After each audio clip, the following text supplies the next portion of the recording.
Atentados em Santa Catarina, já são mais de 40 ações registradas. Desde a última quinta-feira, bases da PM e delegacias foram atingidas em ao menos 20 cidades. Cantor assassinado, briga entre vizinhos termina em morte no oeste catarinense. Setembro Amarelo, uma campanha mundial orienta para a prevenção ao suicídio. E lançada em todo o país uma nova campanha de prevenção e combate à hepatite C, agora voltada para quem tem mais de 40 anos de idade. E hoje é segunda-feira, tem Lucas Miranda com as informações do futebol catarinense. Segunda-feira, 4 de setembro de 2017, seja bem-vindo ao Band Cidade, que já está no ar.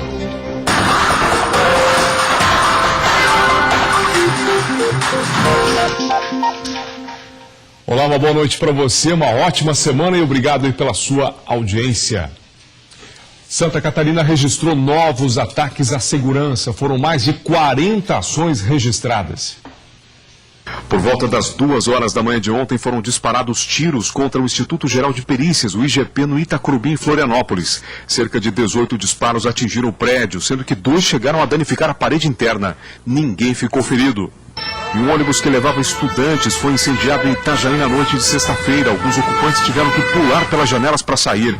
Ao menos uma pessoa bateu a cabeça ao tentar sair e foi levado ao hospital com ferimentos leves. Os criminosos jogaram gasolina na porta e atearam fogo. Ninguém foi preso. A sede da 2ª Companhia de Polícia Militar de Itajaí também foi alvo de tiros durante a noite de domingo. Durante as buscas, a PM encontrou suspeitos de integrar um grupo criminoso e um adolescente e um homem foram mortos. Conforme a polícia, os 2 não são suspeitos de terem atirado contra o batalhão. Em Joinville, uma Kombi foi incendiada dentro de um galpão da prefeitura na noite de domingo. Segundo a prefeitura, há suspeita que o ato tenha sido criminoso. E uma casa de aproximadamente 30 metros quadrados pegou fogo na noite de domingo no bairro Jardim Atlântico, em Arroio do Silva, no sul. Conforme os bombeiros, o incêndio foi em uma residência de madeira. Os bombeiros não descartam ato criminoso. Bom, a Polícia Militar informou que desde quinta-feira, dia 31, quando teve início a Operação Mão Forte, 95 pessoas foram presas ou apreendidas em operações simultâneas. 3.000 policiais estão atuando diretamente nas ações. No oeste do estado não foi registrado nenhum ataque, mas a polícia já está em alerta, realizando operações preventivas. Elisandra Vissotto. A operação batizada de Mãos Fortes realizou a fiscalização de veículos, abordagens de pessoas e a verificação de documentos, além do patrulhamento nas principais avenidas de Chapecó. Segundo a Polícia Militar, todo o efetivo foi convocado para essa operação, que deverá ser realizada durante a semana. E o objetivo dela é coibir ataques e garantir a segurança da população. Elisandra Vissotto, de Chapecó. E um assalto a uma cooperativa agrícola em Brunópolis, no meio-oeste catarinense, terminou com 2 suspeitos mortos pela Polícia Militar em confronto. O fato aconteceu durante a madrugada desta segunda-feira na BR-470. As buscas por parte da quadrilha continuam na região. Os criminosos teriam atirado ao ver as viaturas. O bandido morreu na hora. Ele estava com uma pistola 9mm. O restante do grupo fugiu do local. O governador Raimundo Colombo reuniu engenheiros e a imprensa para falar da etapa mais complexa das obras da Ponte Hercílio Luz.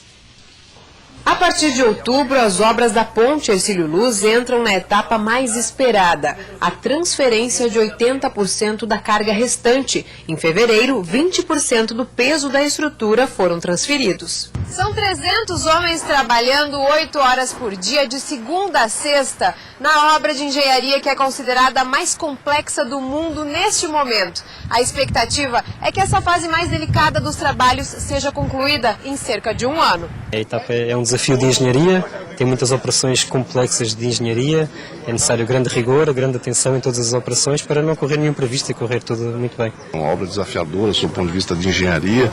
A engenharia do mundo inteiro está acompanhando essa obra, porque é uma ponte com mais de 90 anos, uma ponte metálica, e substituir todo esse processo e fazer com que ela volte a ter absoluta segurança é um grande desafio. Ao todo, do início até a finalização dos trabalhos, o governo do estado está investindo 270 milhões de reais. Além de restaurar o principal cartão postal do estado, a obra promete amenizar o problema do trânsito na região. Eu não sou técnico, mas eu entendo que na hora do fluxo de entrada da ilha, ela tem que ser aberta. Na hora que for o inverso, ela deve ser disponibilizada exatamente para diminuir as filas. Mas aí cabe aos estudos que estão sendo feitos para indicar qual é o melhor uso em favor do bem-estar das pessoas. Durante uma reunião hoje de manhã, os detalhes da próxima fase da obra foram divulgados à imprensa e aos executivos de comunicação presentes. Os trabalhos puderam ser conferidos de perto durante uma travessia na ponte Hercílio Luz.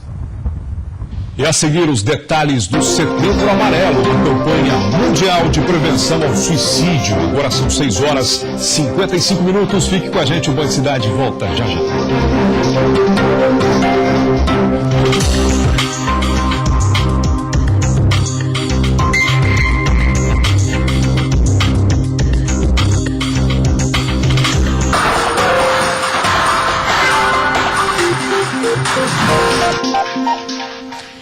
Band Cidade está de volta. E olha só, uma briga entre vizinhos terminou em morte no oeste do estado.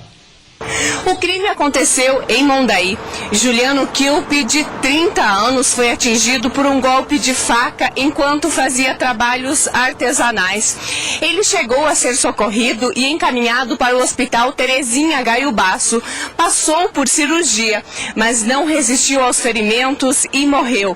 O suspeito de ter cometido o crime, um homem de 39 anos que não teve a identidade divulgada, foi preso e, em depoimento, ele disse que se sentia ameaçado pelo vizinho. Juliano fazia parte da dupla Juliano e Jardel, que se apresentavam pela região. Elisandra Vissotto, de Chapecó. Obrigado, Elisandra. E olha só, um bebê morreu após um acidente na BR-101 em Imbituba, no sul do estado. Esse e outros assuntos você acompanha agora no nosso Giro de Notícias. Na madrugada de hoje, uma colisão traseira no quilômetro 280 da BR-101 em Imbituba resultou na morte de um bebê de 8 meses. O menino estava na cadeirinha. Segundo a polícia, o condutor do veículo que provocou o acidente estava dirigindo sob efeito de álcool. Ele foi levado à delegacia de Imbituba. 2 detentos fugiram na tarde de domingo da penitenciária industrial de Joinville, no norte do estado. Os homens escaparam durante o processo de recolhimento de lixo da unidade. Ambos cumpriam pena por roubo. 2 motoristas foram presos por embriaguez ao volante durante uma barreira de trânsito da Guarda Municipal de Florianópolis, na Avenida Beira Mar Norte, na madrugada deste sábado. Os agentes abordaram ao todo 123 condutores na operação, que durou cerca de 3 horas. Outros 2 motoristas foram autuados por conduzir o veículo em mau estado de conservação. Ao todo, 8 veículos foram removidos ao pátio. Pois é, e a Guarda Municipal diz que essa operação vai continuar, maior fiscalização no trânsito aqui na capital para combater, o consumo de bebida alcoólica ao volante. Bom, agora é hora de futebol aqui no Band Cidade. Lucas Miranda, direto da nossa redação, é quem traz os detalhes. O final de semana, Lucas, foi de descanso para a maioria das equipes de Santa Catarina, menos para o Joinville. Exatamente. Muito boa noite para você, Moacir. Boa noite a todos ligados do Band Cidade. Enquanto pararam as séries A e B, a série C continuou e teve jogo do Joinville, que empatou fora de casa. Está aí o resultado na tela para você. O jogo foi nesse domingo às 3 da tarde, lá no Nabi Abichedi, estádio em Bragança Paulista. E aí o Joinville precisava muito de uma vitória para seguir vivo na competição. Ainda está vivo, mas com possibilidades muito remotas de classificação. A gente já vai ver isso, mas vamos ver como é que foi esse jogo primeiro. Ele autoriza e a bola rola, saída do Bragantino. A primeira grande oportunidade da partida foi nesse lance em que o árbitro marcou penalidade contra o Jack. O Charles fez bobagem. Anderson foi para a cobrança e perdeu 2 vezes. Ele vem com o pé direito. Pode mudar essa volta, Anderson ligeiro, tira a zaga. Aí tem aquela história da lei do ex, Cruzamento para dentro da área, Grampola de cabeça, faz o primeiro gol da partida, 1-0 Jack. Tô cheio de graça, hein? Não quis comemorar, porque já passou lá para o Bragança Paulista. Comemora, Grampola? O empate dos donos da casa veio no segundo tempo. Nessa cobrança de escanteio, o zagueiro Gilberto ficou sozinho e mandou uma bomba. Final, Bragantino 1, Joinville também 1. Pois é, agora a situação ficou complicadíssima para o Joinville. A gente vai colocar agora na tela para você a classificação do Grupo B da Série C. Olha só como é que ficou Nesse momento está o São Bento em primeiro, Tupi, Tombense e Volta Redonda em quarto. Esses 4 estão aí se classificando, né? Ainda tem mais uma rodada. Aí tem o Ipiranga, o Botafogo, o Joinville aparece em sétimo com 22 pontos. Aí vem Macaé, Bragantino e Mojimirim. O Joinville precisa torcer por derrotas do Volta Redonda e pelo empate entre Botafogo e Ipiranga. Quer dizer, além da...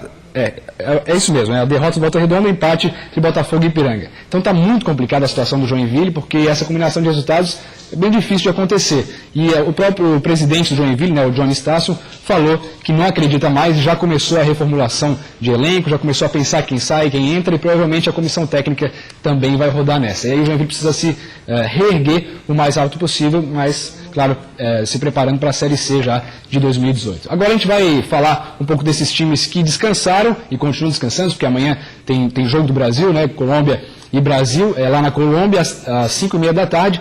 E aí os times estão contratando, além de descansar. Olha só, o primeiro é o Avaí. Não foi de fato uma contratação. Esse cara aí, o Brian Uruenha, de 24 anos, ele é ex-América de Cali, ex-Cortuluá. Ele estava em teste no clube desde o final de julho, sendo analisado e agora sim foi efetivamente contratado, tudo confirmado e está à disposição do técnico Claudinei Oliveira. A Chapecoense está buscando um zagueiro, é o Douglas, está fechando aí a janela de contratação. A gente tem a imagem aí do Douglas, ele é do São Paulo, zagueiro de qualidade que pode estar aí se preparando para vir para a Chapecoense. Conversas adiantadas, não está confirmado, mas deve ser contratado. O Figueirense contratou, mas não foi jogador. Foi um cara aí que já passou pelo Figueira, inclusive, mas agora estava no São Paulo, ficou por lá 6 anos, é o José Mário Campês, coordenador científico do Figueirense. Ele que é preparador físico, mas vai aí agora trabalhar essa parte, enfim, da preparação de uma forma mais, digamos, teórica dentro do clube. E o Criciúma, que na semana passada contratou o Jefferson Negueba, que é esse cara que você vai ver aí, fez a estreia dele. Foi num jogo treino, mas foi estreia. Jogou muito bem, foi muito elogiado e vai ser um meio aí também de qualidade para reforçar a equipe do Tigre. Agora, jogos de Série A e B só no fim de semana, viu, Moacir? Ok, Lucas, obrigado aí pelas informações. O Lucas Miranda, direto da nossa redação. Até quinta-feira, hein, Lucas? Até quinta, um abraço. Lembrando que esporte você acompanha todo dia aqui no Meio Dia Catarina, 12h30, no comando do Gustavo Bosley. E uma campanha intitulada Setembro Amarelo já começou e o tema deste ano é Falar é a Solução e ressalta a necessidade de prevenção ao suicídio. A campanha Setembro Amarelo acontece em todo o país desde 2014 e neste ano aborda a prevenção contra o suicídio, alertando a população para os riscos. Poucas pessoas sabem, mas o suicídio é um problema de saúde no Brasil e atingem os jovens entre 15 e 30 anos. Infelizmente, é mais comum do que se imagina. Dados da Organização Mundial da Saúde mostram que, por ano, 1 milhão de mortes por suicídio ocorrem. Isso dá uma média de 40 mortes por segundo. Especificamente no Brasil, algo em torno de 12 mil mortes por ano. O tema da campanha deste mês é Falar é a Melhor Solução e tem por objetivo quebrar aqueles tabus que a sociedade criou sobre o suicídio e orientar que, segundo a Organização Mundial da Saúde, 90% dos casos poderiam ter sido evitados se alguém tivesse pedido ajuda. A depressão grave, a qualidade no ambiente de trabalho, alcoolismo, a descoberta de uma doença grave podem ser alguns fatores de risco para o suicídio. É importante observar o comportamento de cada pessoa. Essa mulher, que prefere não mostrar o rosto, chegou a pensar em tirar a própria vida depois que a filha morreu. E aí eu só pensava em morrer. Eu chegava a fazer o planejamento todo, eu passava o dia inteiro pensando como é que eu ia fazer acontecer. E foi muito doloroso, mas eu tinha um filho mais novo e por ele eu consegui pedir ajuda, graças a Deus. Eu queria pedir a todas as pessoas para não desesperarem e para procurarem ajuda. Muitas pessoas ainda fogem do assunto por medo ou falta de conhecimento. Pedir ajuda ainda é a melhor solução. Primeiro, você a ouça com empatia, não abandone essa pessoa. Segundo, comunique à família, informe a família que você está realmente preocupada com essa pessoa. E terceiro, busque ajuda. Bom, a depressão é a doença desse século e ela que leva a maioria dos casos de suicídio, né? Por isso que é importante reforçar o apoio às pessoas que se encontram nessa condição. Na maioria dos casos, a pessoa com depressão se sente sozinha, ela se isola e é nessa hora que você, amigo ou familiar, precisa intervir. É necessária e indispensável a ajuda profissional. Os psiquiatras e psicólogos estão aí, né, para exercer o seu papel. As igrejas também têm papel importante social, né, independente da religião. Então, oriente essa pessoa, inclusive, a procurar até ajuda numa igreja. Ao invés de julgar, converse, entre o apoio emocional e o apoio profissional. Essas pessoas precisam muito, muito da nossa ajuda, portanto, faça a sua parte. A seguir, o IBGE registrou queda no desemprego no último trimestre. Foi o 4º recuo seguido. Os detalhes já depois do intervalo, agora são 7h08.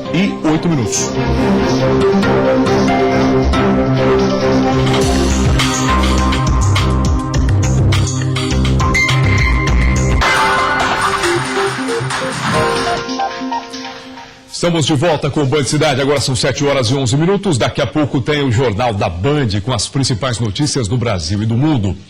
O IBGE registrou queda no desemprego no último trimestre. Foi o 4º recuo seguido na taxa. A redução está ligada à alta na informalidade, mas é considerada aí mais um sinal de retomada da economia.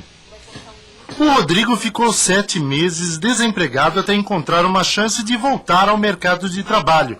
Recentemente, ele foi contratado por esta empresa de crédito pessoal online. Eu sempre guardei dinheiro e eu só não me apertei realmente no tempo que eu estava desempregado, porque eu tinha um valor guardado. O Diego estava apreensivo com as dívidas que cresceram nos 6 meses em que ficou sem emprego. Há 43 dias, com trabalho novo, começou a pagar os boletos vencidos. Tem que pagar a dívida ainda, tem que pagar o pai, os amigos, todo mundo que eu estou devendo ainda. Mas vai demorar um pouquinho, gente. Calma, tenham calma, vou pagar vocês. Rodrigo e Diego fazem parte de um contingente de 721 mil brasileiros que voltaram a trabalhar no último trimestre encerrado em julho. Segundo o IBGE, a taxa de desocupação no período caiu pela 4ª vez seguida para 12,8%. 13 milhões de brasileiros estão desempregados, mas quase 91 milhões possuem alguma ocupação. Boa parte do crescimento do emprego se deve à informalidade. Pessoas que estão trabalhando, prestando um serviço ou vendendo um produto, o que, segundo os economistas, também é bom, porque demonstra que na outra ponta há alguém com dinheiro para comprar. Este economista explica que o emprego é o último indicador que apresenta alta após a recessão. Ele lembra que o país acumulou 22 meses de taxa de desemprego crescente e que a tendência é de que a desocupação continue recuando nos próximos meses. Isso se deve a um processo de recuperação que está em marcha. São cada vez mais claras as indicações de que o pior ficou para trás. Vários indicadores de produção, renda, crédito, sinalizam uma expansão a partir de agora. Pois é, toda vez que a gente pensa que o pior ficou para trás, a gente leva mais um tombo, né? Bom, o município de Abelardo Luz, no oeste do estado, tem novo prefeito. Uma nova eleição foi realizada no domingo. Mais de 13 mil eleitores voltaram às urnas neste domingo e elegeram Vilamir Domingos Cavazzini como novo prefeito. Ele já estava no comando do município porque era presidente da Câmara de Vereadores. Seu vice é Jorge Luiz Piscinin. Eles tiveram 4 mil votos, ou seja, 41% dos votos válidos. A nova eleição aconteceu porque em 2010, Nercy Santin e seu vice Cleomar Finger tiveram uma resistência à prisão durante o pleito eleitoral. Eles chegaram a assumir a prefeitura até abril deste ano com uma liminar, mas essa liminar foi suspensa. A posse de Vilamir e Jorge deverá acontecer até o final de setembro e eles devem ficar no comando de Abelardo Luz, que tem aproximadamente 18 mil habitantes, até o final de 2020. Elisandra Vissotto, de Chapecó. Lançada em todo o país uma nova campanha de prevenção a combate à hepatite C, agora voltada para quem tem mais de 40 anos de idade. A iniciativa é da Sociedade Brasileira de Infectologia e também Hepatologia. Segundo dados do Ministério da Saúde, em Santa Catarina são mais de 1,5 milhão de pessoas portadoras da hepatite C e muitas não sabem.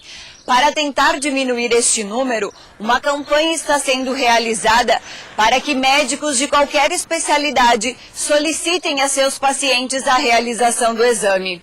Este mesmo exame é oferecido pelo Sistema Único de Saúde, porém a maioria dos médicos solicitam apenas quando há alterações nas enzimas do fígado. A ideia é que pessoas acima de 40 anos não deixem de realizar o exame, pois a hepatite C é uma doença silenciosa e, se não tratada, pode se transformar em cirrose ou até mesmo câncer de fígado. O tratamento precoce, se concluído, pode ter êxito em até 95% dos casos. Voltamos ao estúdio. Obrigado, Camila. Muitos usuários não se dão conta, mas os aparelhos celulares podem sim fazer mal para a saúde. Por isso, todo cuidado é pouco. O alerta é por causa das bactérias presentes nos aparelhos. Hoje o telefone celular já é praticamente uma extensão do nosso corpo. Algo está faltando de mim quando eu vejo o celular. O corpo está muito leve, eu estou muito tranquilo. Parece que está faltando um pedaço agora com o celular, né? Na rua, no trânsito, no ônibus, no elevador, na hora da refeição. Só não uso no banho porque o celular não é a prova d'água, mas já pensei em comprar o celular à prova d'água. Ele nos acompanha em todos os lugares, mesmo. Até no banheiro? Até no banheiro. Com esse manuseio frequente em vários lugares, é natural que o aparelho seja contaminado por uma grande quantidade de bactérias. O que é mais comum, a bactéria Staphylococcus aureus, ela é uma bactéria que ela pode causar, por exemplo, uma infecção de garganta, ela pode causar uma conjuntivite e pode causar também quadros de diarreia.